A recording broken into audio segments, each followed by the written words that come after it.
জুয়ে পুৰা খুন হৈ জিলিকিছে তিতাবৰ খৰিকটীয়া চাহ বাগিচাৰ দৰিদ্ৰ পৰিয়ালৰ সন্তান আশিক কৰ্মকাৰ।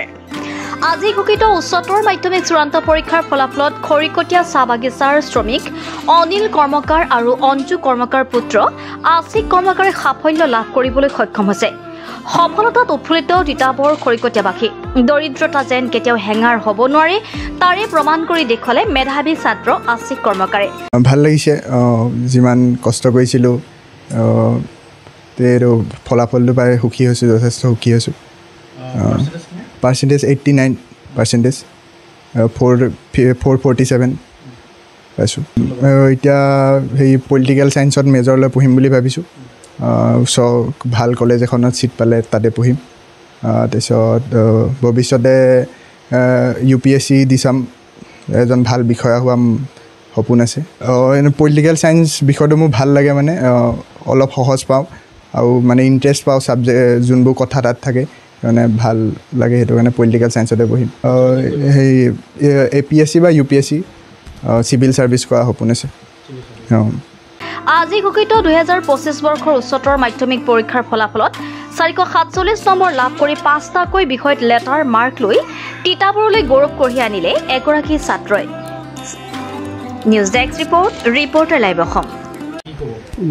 ভাল লাগিছে, আমাৰ যিটো সপোন আছে এইটো পূৰা কৰিছে আৰু ভৱিষ্যতেও যিবিলাক আগৰ পৰীক্ষা যিবিলাক আছে সেইবিলাক ফলাফল ইয়াতকৈ আৰু সুন্দৰ কৰিব বুলি আশা কৰিছোঁ। পাৰ্চেণ্টেজ 89, 5টা ছাবজেক্টত লেটাৰ পাইছে। খুব ভাল লাগিছে আৰু আমাৰ যিহেতুকে বাগান অঞ্চলৰ পৰা যে তেখেত মানে ইমান ভালকৈ পাছ কৰিছে তাৰ কাৰণে আমি খুব গৌৰৱান্বিত হৈছোঁ।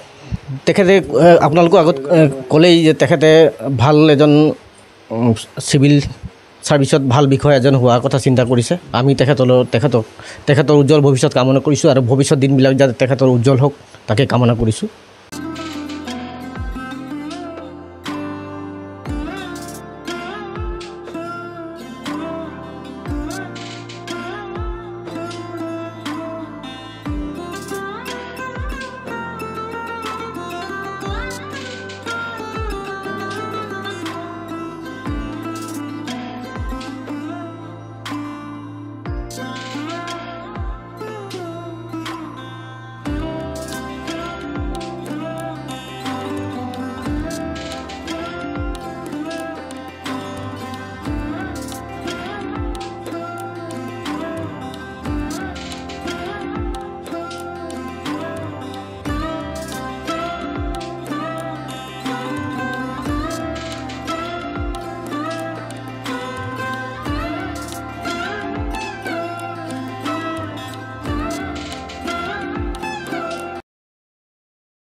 Reporter live Assam.